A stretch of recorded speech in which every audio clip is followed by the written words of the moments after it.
बच्चों, कैसे हैं आप लोग?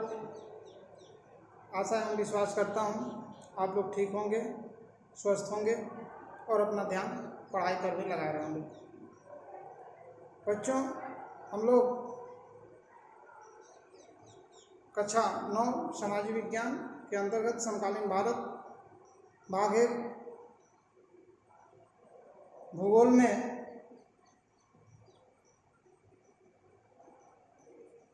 ऑनलाइन कक्षा के माध्यम से, वीडियो के माध्यम से पढ़ रहे थे।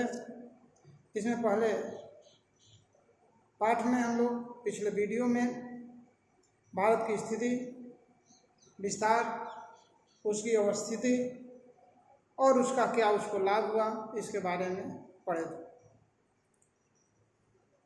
आज के वीडियो में हम लोग भारत के भौतिक स्वरूप के बारे में पढ़ेंगे। बच्चों, भौतिक स्वरूप कि वहाँ की स्थलाकृतियाँ कैसी हैं, किस प्रकार के भूभाग हैं। बच्चों, जैसे आप मैदानी क्षेत्र में रहते हैं, क्योंकि उत्तर प्रदेश का अधिकांश भाग मैदानों से युक्त है, दक्षिण कुछ भाग बुंदेलखंड का एरिया पठारी है, तो हम मैदानी क्षेत्रों से परिचित हैं। जहाँ जो व्यक्ति जिस क्षेत्र में रहता है उसके बारे में, उससे संबंधित आकृतियों के बारे में जानता है। बच्चों, इस पाठ को अध्ययन की दृष्टि से, अर्थात इस वीडियो को देखने के बाद हमें किन किन बिंदुओं के बारे में जानकारी होगी, तो इन बिंदुओं को संक्षेप में देखें तो इस वीडियो के बाद भारत भौतिक विभाग के बारे में जान पाएंगे। जो भौतिक विभाग हैं, हिमालय का पर्वतीय प्रदेश, मध्य का विशाल मैदान, प्रायद्वीपीय पठार, थार का मरुस्थल, तटीय मैदान और अंत में कुछ परीक्षा उपयोगी प्रश्नों के बारे में जिक्र करेंगे। तो हम सबसे पहले हिमालय का पर्वतीय प्रदेश के बारे में हम पढ़ेंगे। हिमालय का पर्वतीय प्रदेश, ये जो भारत का मानचित्र है, रेखा मानचित्र, इसमें भारत के भौतिक विभागों को दिखाया गया है।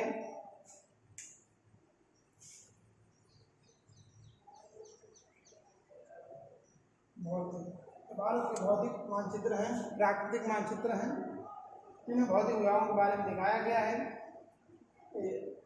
जो हरी लाइन है, ये जो लाल लाइन पर, वो हिमालय पर्वतीय प्रदेश के बारे में बताता है, दर्शाता है। या डॉट डॉट लाइन जो है इस तरह, यह मध्य के मैदान या उत्तर के मैदान के बारे में बताता है। यह काली रेखा खींची गई है, यह दक्षिण के पठार के बारे में दिखाता है। और यह डॉट डॉट लाल लाइन से यह थार मरुस्थल के बारे में दर्शाता है। और लास्ट में तटीय मैदान के बारे में और एक द्वीप समूहों के बारे में बताता है। बच्चों, हम लोग बात करते हैं हिमालय के उत्तरी प्रदेश के, हिमालय के पर्वतीय प्रदेश के बारे में। हिमालय का जो पर्वतीय प्रदेश है, यह भारत के उत्तरी भाग में स्थित है। यह पश्चिम से पूर्व तक लगभग 2400 किलोमीटर लंबा और 400 से 150 किलोमीटर तक चौड़े आकार में, इधर पश्चिम में कश्मीर में 400, तो अरुणाचल प्रदेश में 150 किलोमीटर तक फैला है। बच्चों, समानांतर रूप से हिमालय की जो श्रेणियां हैं, इनको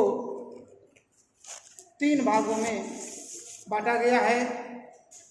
जो सबसे उत्तर में हिमालय है उसे महान हिमालय, इसके बीच में मध्य हिमालय और सबसे दक्षिण में शिवालिक की श्रेणी है।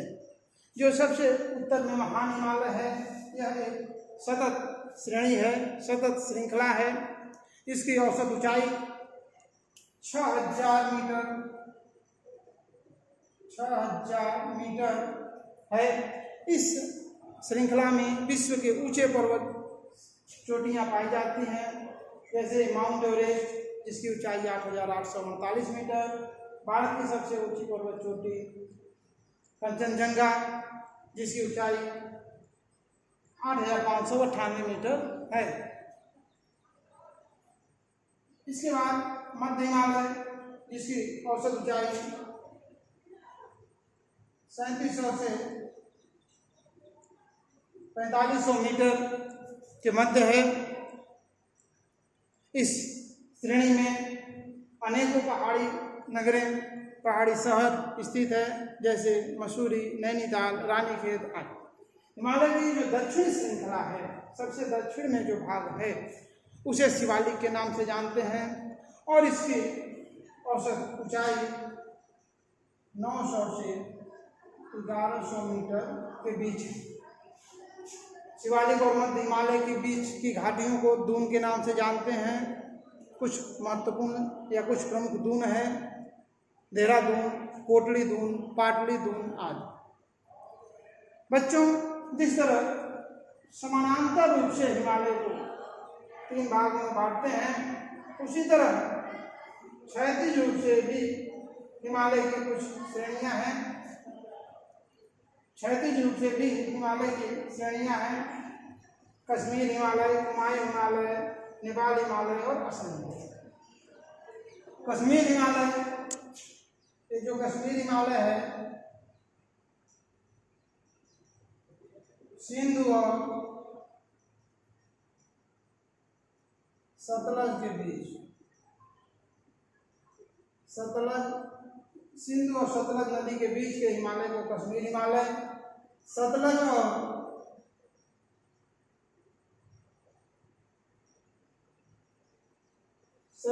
काली नदी के बीच के हिमालय को कुमायूं हिमालय, और काली और तीस्ता नदी के बीच के हिमालय को नेपाल हिमालय के, और तीस्ता और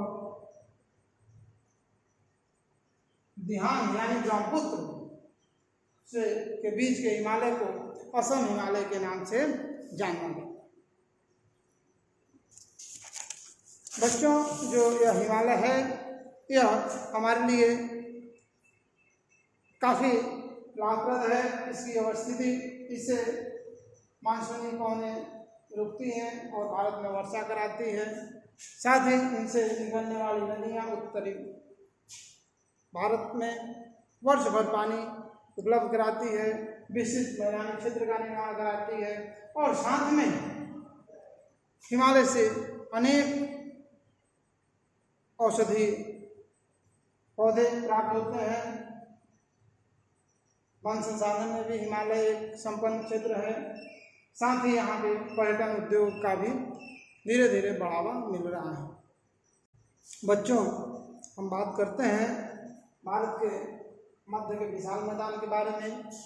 इसे उत्तरी मैदान सिंधु गंगा ब्रह्मपुत्र के मैदान के नाम से भी जानते हैं।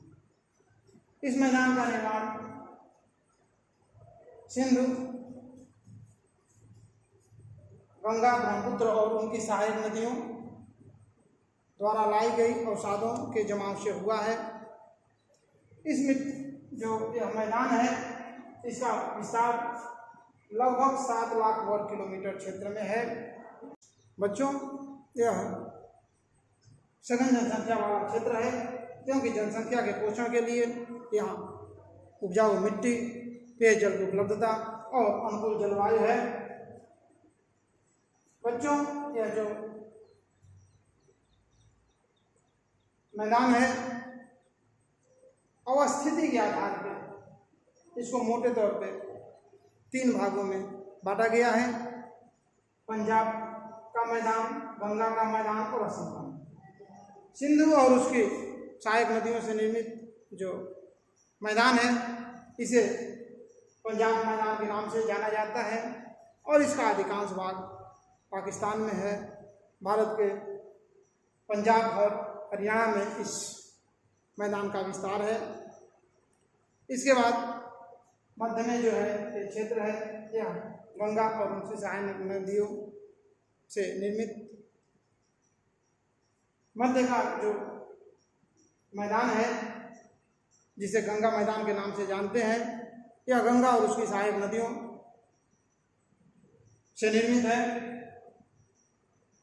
दिल्ली, उत्तर प्रदेश, बिहार, पश्चिम बंगाल में विस्तृत यह मैदान है। और जो सबसे पूर्व में ब्रह्मपुत्र नदी से निर्मित मैदान है, जिसे असम मैदान या जो असम राज्य में विस्तृत है। बच्चों, हम निर्माण के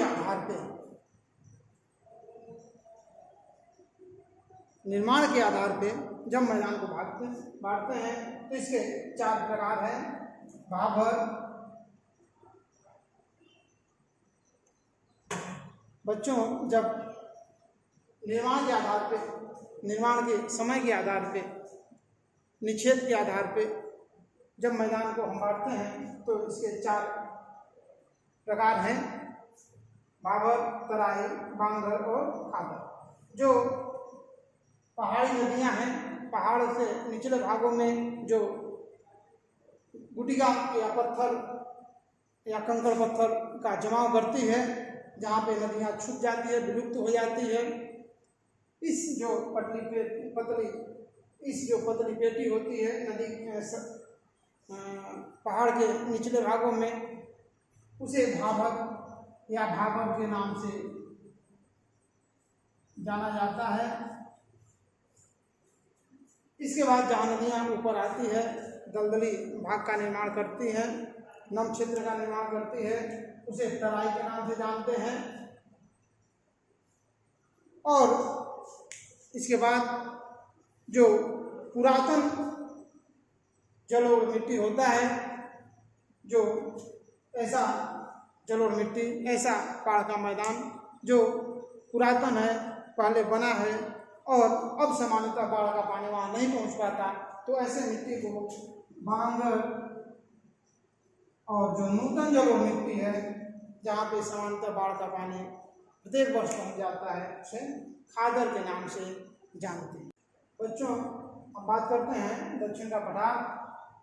मध्य मैदान के दक्षिण में जो मध्य का विशाल मैदान है, इसके दक्षिण में जो त्रिभुजा का भाग है, इसे दक्षिण के पठार के नाम से जाना जाता है।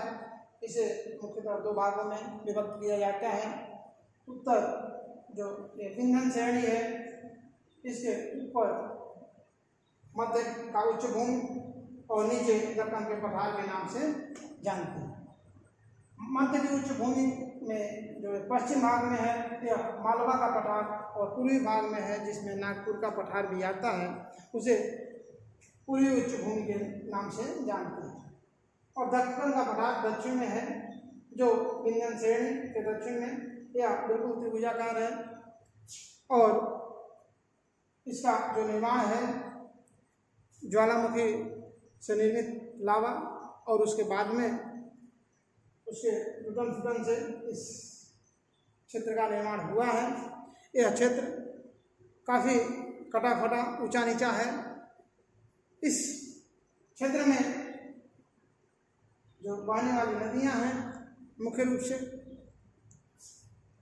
मालवा के पठार वाले क्षेत्र में चंबल एक प्रमुख नदी है, इसके साथ सिंध, बेतवा और केन भी है।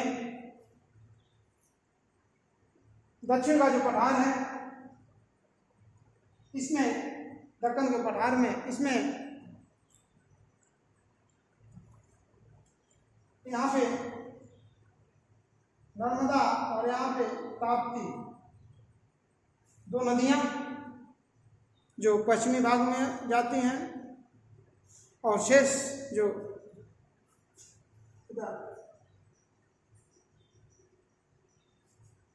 गोदावरी और कृष्णा, यह जो दक्कन का पठार है, इसके पश्चिमी भाग को पश्चिमी घाट और पूर्वी भाग को पूर्वी घाट के नाम से जानते हैं।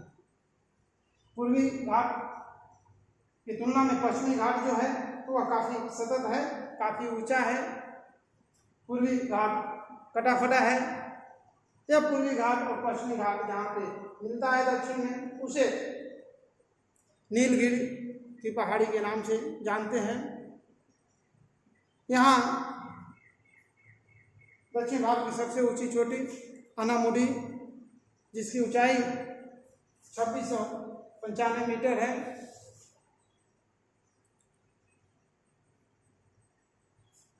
पूर्वी घाट की जो सबसे ऊंची चोटी है वह महेंद्रगिरी है, जिसकी ऊंचाई 1500 मीटर है।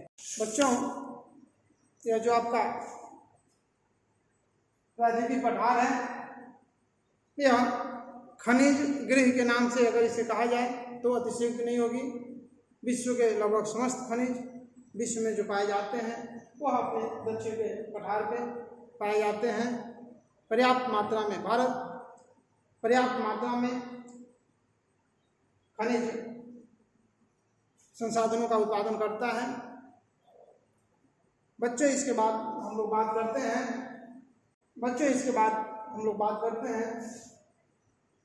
थार मरुस्थल के बारे में।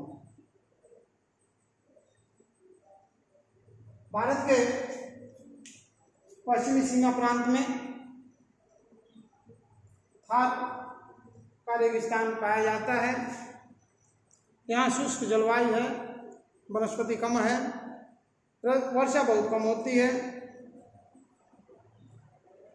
कम वर्षा के कारण यहाँ सरिता या नदियाँ भी नहीं हैं। कुछ प्रमुख झीलें जैसे चांबर, जिनसे नमक तैयार किया जाता है। हालांकि इस क्षेत्रों में सिंचाई के द्वारा इस क्षेत्र में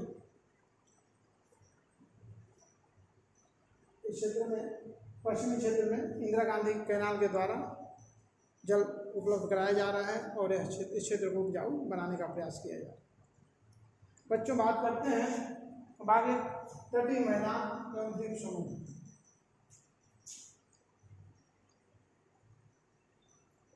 तटीय मैदान एवं द्वीप समूह।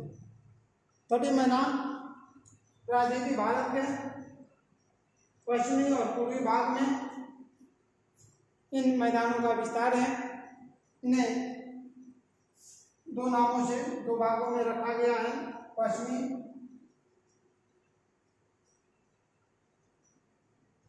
तटीय मैदान और पूर्वी तटीय मैदान। इसके दो भाग हैं। पूर्वी तटीय मैदान अपेक्षाकृत पश्चिमी तटीय मैदान में काफी विस्तृत है। पश्चिमी तटीय मैदान का जो गुजरात का भाग है, इसे गुजरात तट के नाम से, गोवा और महाराष्ट्र के बीच कोंकण तट के नाम से,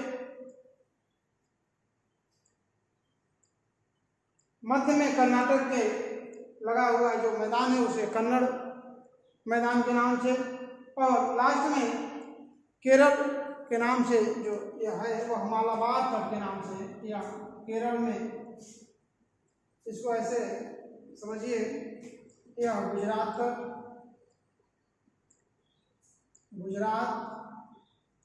यह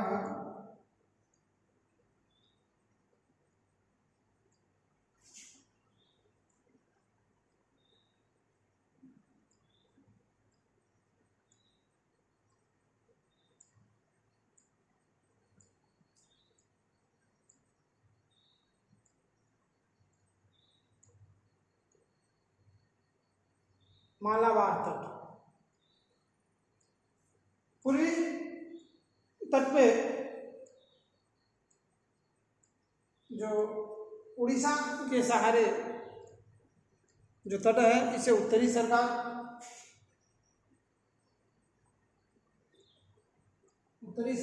और बीच में इधर तमिलनाडु और आंध्रा के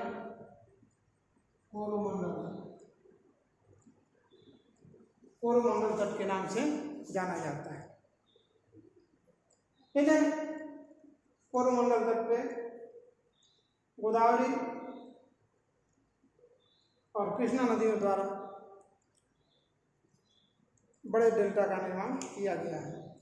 पूर्वी तट में यहाँ पे उत्तरी सरकार उड़ीसा में चिल्का झील एक महत्वपूर्ण लक्षण है, महत्वपूर्ण भूगर्भिक लक्षण है। इसके बाद हम लोग बात करते हैं द्वीप समूहों के बारे में, भारत के प्रमुख द्वीप समूहों के बारे में।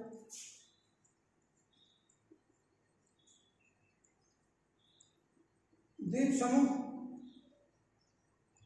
वह स्थलाकृति जो सागर में चारों तरफ से जल से घिरा हुआ है। भारत के जो प्रमुख द्वीप समूह हैं वह बंगाल की खाड़ी में के अंडमान निकोबार द्वीप समूह, अंडमान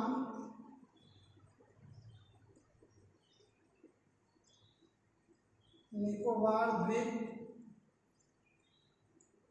समूह और दूसरा लक्षद्वीप। लक्षद्वीप अरब सागर में कुछ द्वीप समूहों को मिलाकर लक्षद्वीप 1973 में इसका नाम लक्षद्वीप रखा गया। इसकी राजधानी जो है वह है कवारत्ती। इसमें अनेक ऐसे द्वीप हैं जहाँ पे मनुष्य नहीं पाए जाते हैं, जहाँ मनुष्य का निवास नहीं है। इन द्वीपों का निर्माण प्रवाल भित्तियों से, प्रवालों से हुआ है। बंगाल की खाड़ी में जो द्वीप है, द्वीप समूह है, इन द्वीपों को मिलाकर अंडमान निकोबार द्वीप समूह के रूप में रखा गया है। यह जो द्वीप समूह है यह ऐसी पहाड़ियाँ हैं जिनकी चोटियाँ, ऐसी पहाड़ियाँ जो सागर में डूबी हुई हैं, इनकी जो चोटी निकली है उन पे जो थोड़े बहुत जो चोटी पे वनस्पतियाँ हैं जो हम मानव पाए जाते हैं, ऐसे भाग ये अंडमान निकोबार द्वीप समूह है। इसमें से अनेक द्वीप निर्जन है, किंतु यह द्वीप समूह जो है अंडमान निकोबार द्वीप समूह देश की सुरक्षा के लिए काफ़ी महत्वपूर्ण है। यह विषुवत रेखा के काफ़ी नज़दीक है, इसलिए यहाँ पे जैव विविधता बहुत अधिक पाई जाती है। बच्चों, अब तक हम लोगों ने इस वीडियो में भारत को कितने भौतिक विभागों में बांटा गया उनके बारे में अध्ययन किए। अब हम बात करते हैं कुछ परीक्षा उपयोगी प्रश्नों के बारे में। तो जो परीक्षा उपयोगी प्रश्न हैं उनके बारे में कुछ ऐसे प्रश्न आ सकते हैं कि भारत के कितने भौतिक विभाग हैं, उनके नाम लिखिए, उनके लक्षण बताइए, उनमें क्या उच्चावचीय विशेषता है,